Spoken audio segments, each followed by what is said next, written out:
Halo sahabat setiawan, apa kabar? Kita bertemu lagi di sesi yang berbeda.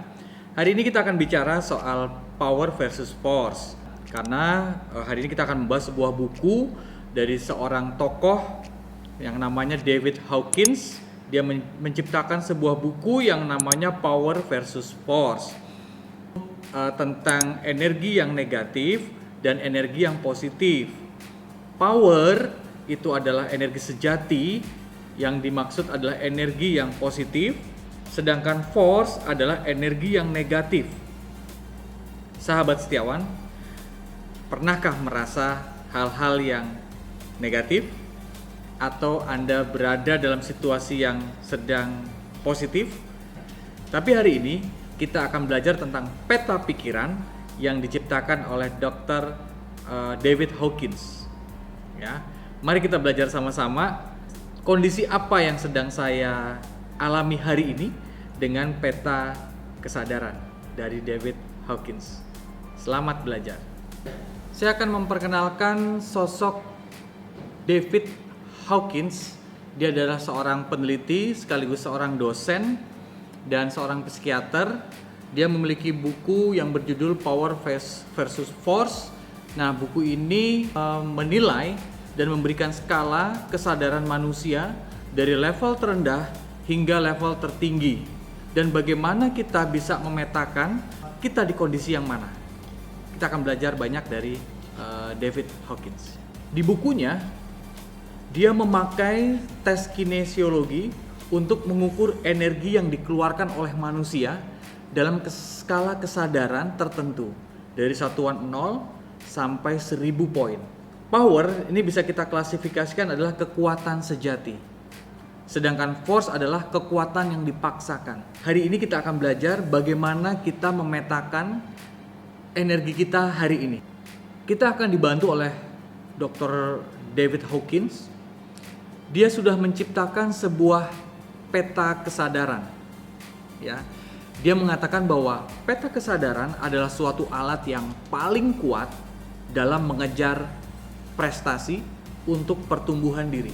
Jadi bagi Anda yang ingin segera bertumbuh dirinya menjadi lebih dewasa, menjadi lebih matang, diperlukan kesadaran. Kesadaran adalah suatu kondisi yang mengacu pada keadaan untuk memahami semua aspek mental, emosional, dan spiritual dari diri kita sendiri. Nah, ciri-cirinya seperti apa nih? Jadi bila kita sudah bekerja dengan sangat keras, namun semuanya sepertinya kok serba sulit, serba gagal lagi, kemudian kita merasa lelah sekali, segera cek. Jangan-jangan kita sedang menggunakan force atau energi yang negatif. Tapi kalau kita menggunakan power, apapun yang Anda sedang kejar juga kadang malah berlari mengejar Anda, gitu ya. Sehingga upaya Anda tidak habis-habisan. Caranya bagaimana kita bisa mengetahui kita dalam kondisi power atau energi positif atau force, energinya negatif? Yang pertama adalah self-meeting, self-talk. Kita bicara dengan diri kita sendiri, lalu ajukan pertanyaan-pertanyaan untuk diri kita sendiri. Yang pertama, sikap apa yang dominan dalam keseharian kita? Yang kedua, bagaimana kita secara refleks merespon hal buruk atau hal-hal yang gak nyaman pada diri kita?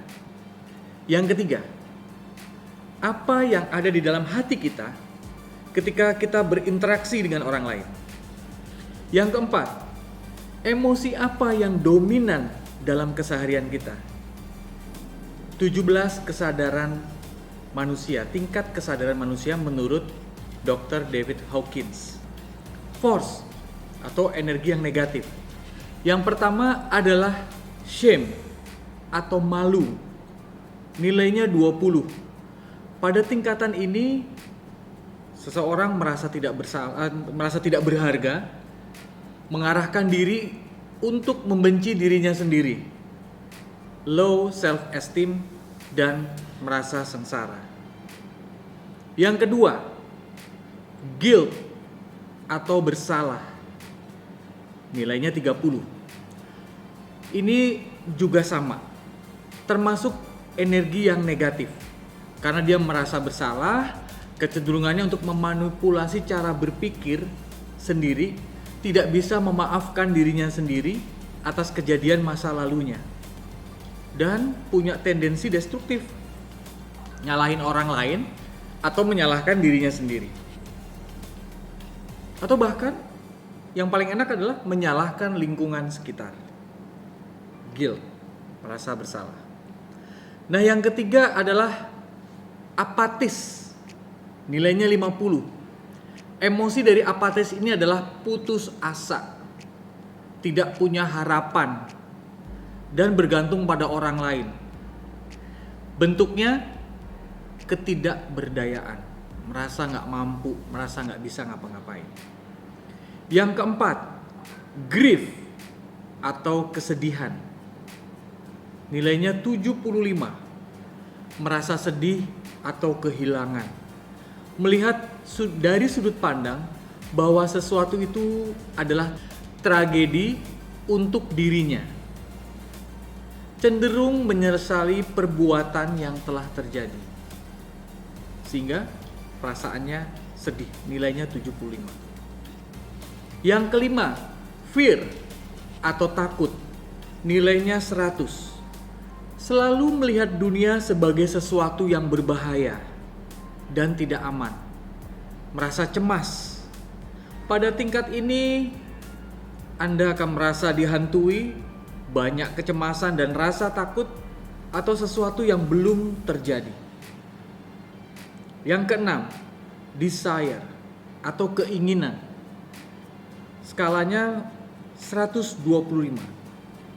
Tingkat ini dipenuhi dengan hasrat dan nafsu yang kuat. Seseorang di tingkat ini mudah kecanduan. Yang ketujuh, anger atau marah, nilainya 150. Tingkat ini kita dapat terjebak pada situasi rasa frustasi, menjadi antagonis, dan mencari pembalasan. Kemarahan dalam waktu yang lama dapat membuat seseorang terjebak dalam kebencian. Bisa benci dengan orang, keadaan, atau semua hal. Yang kedelapan, pride atau bangga, nilainya 175. Pada tingkatan ini orang sudah merasa mulai baikan. Hanya saja perasaan yang muncul adalah perasaan yang salah karena bergantung pada faktor eksternal seperti uang, kemewahan, dan gengsi. Orang yang berada pada tingkatan ini biasanya akan menjadi arogan, menghina atau meremehkan orang lain, dan cenderung defensif. Ia meyakini bahwa setiap masukan, kritik dari orang lain atau feedback dari orang lain seolah-olah menyerang dirinya. 1-8 adalah energi yang negatif, ya, sehingga kita bisa membedakan antara energi positif dan energi negatif. Nah, kita akan belajar energi yang positif atau power, courage atau berani, nilainya 200. Courage atau berani adalah titik pertama pemberdayaan. Dia berani untuk melakukan sesuatu. Dia berani untuk mengambil tanggung jawab, memiliki minat untuk mengembangkan dirinya. Yang ke-10, netral. Itu nilainya 250. Di tingkat kesadaran netral ini, seseorang akan lebih rileks, lebih fleksibel menjalani hidup, nggak ngoyo, merasa aman, dan merasa percaya diri. Yang ke-11, willingness atau kemauan, nilainya 310. Anda akan merasa jauh lebih aman lagi. Orang yang berada pada tingkatan ini mulai mendorong dirinya untuk melakukan hal yang lebih baik dalam hal apapun. Menjadi lebih terorganisir, mengembangkan lebih banyak kemauan dan komitmen untuk berkembang. 12. Acceptance atau penerimaan. Nilainya 350. Nah, tingkat ini menjadi awal transformasi diri. Dari transformasi kesadaran. Menyadari bahwa kita adalah sumber kebahagiaan. Kita sendiri yakin bahwa kekuatan besar bersama dengan kita. Mulai proaktif mengembangkan diri, tingkatan di mana mulai mengatur dan berusaha untuk mencapai tujuan. 13. Reason atau akal budi, nilainya 400. Di tingkatan ini hidup menjadi lebih berarti. Seseorang di tingkatan ini ingin membagikan apa yang ia bisa bagikan kepada dunia. Bisa berpikir dengan lebih jelas dan rasional. 14. Love atau cinta, nilainya 500. Siapa yang nggak tahu tentang cinta? Dalam tingkatan ini, mencintai tanpa syarat dari hati. Mengetahui dan menyadari kita saling terhubung satu dengan lainnya. Pada tingkatan ini, ia akan dipandu dengan kekuatan besar. Juga memiliki intuisi yang kuat. 15. Joy atau sukacita, nilainya 540. Ketika Anda berada di lingkungan apapun, Anda akan merasa bahagia karena Anda memiliki tingkat kesadaran dalam sebuah kemurnian sukacita untuk merasa bahagia. 16. Peace atau kedamaian, nilainya 600. Ini adalah tingkat transendensi total. Merupakan cara berpikir tentang hal-hal yang melampaui apa yang terlihat, yang dapat ditemukan di alam semesta. Contohnya pemikiran yang mempelajari sifat Tuhan yang dianggap begitu jauh, berjarak, dan mustahil untuk dipahami manusia. Tetapi dengan adanya kedamaian, kita mempelajari tentang ketuhanan, maka kita akan semakin merasa damai.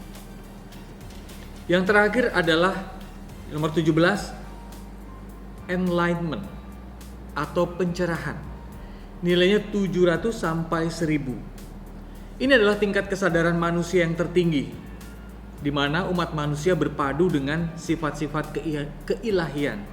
Artinya penuh dengan kasih sayang, penuh dengan kasih, penuh dengan cinta kepada sesama. Dengan hanya memikirkan orang lain, berpeduli terhadap orang lain, kita pelan-pelan akan mendapatkan sebuah pencerahan. Ketika kita tahu kita berada di posisi yang mana, kondisi yang mana, kita tidak akan kehilangan arah atau meraba-raba dalam gelap. Kondisi kita hari ini sedang apa? Skala Hawkins dapat membantu kita mengidentifikasi ada di mana kita, di mana tingkat kesadaran kita. Lalu kemudian kita bisa membuat rencana untuk mengembangkan diri kita dengan mudah dan bisa kita tindak lanjuti. Sahabat setiawan, selamat mempelajari, selamat mengetahui kondisi kesadaran kita. Apakah kita menggunakan force, energi yang negatif, ataukah kita sedang menggunakan power, energi yang positif. Semoga mulai hari ini dan seterusnya kita memiliki energi yang positif yang akan kita bagikan kepada siapapun di sekitar kita. Tetaplah menjadi positif, stay positif.